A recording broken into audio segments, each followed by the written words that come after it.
अस्सलाम वालेकुम, welcome to राखी का किचन। आज बनाते हैं मज़ेदार झटपट इंस्टेंट रसमलाई, वो भी बहुत ही आसान तरीके से।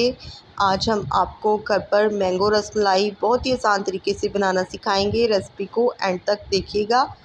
यहाँ पर हमने ब्रेड ली है, अब इसकी हम कटिंग करेंगे।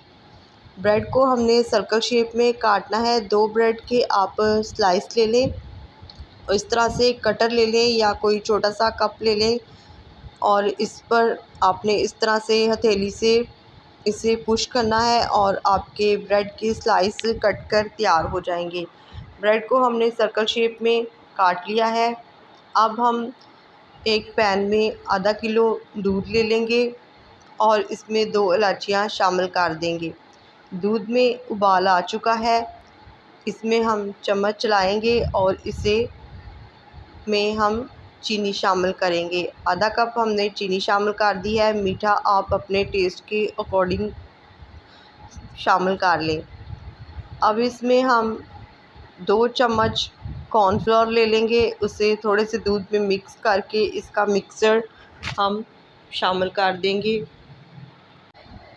और चम्मच को हम आहिस्ता आहिस्ता चलाते रहेंगे। लो फ्लेम पर आपने ये काम करना है और जब तक इसका टेक्सचर गाढ़ा क्रीमी सा ना हो जाए तब तक आपने इसे पकाते रहना है।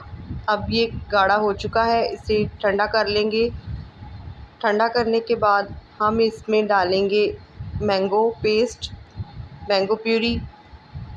1 कप मैंगो प्यूरी इसमें शामिल कर देंगे और हमने डेयरी क्रीम ली है आधा कप, वो भी हम इसमें शामिल कर देंगे और इसे मिक्स कर लेंगे।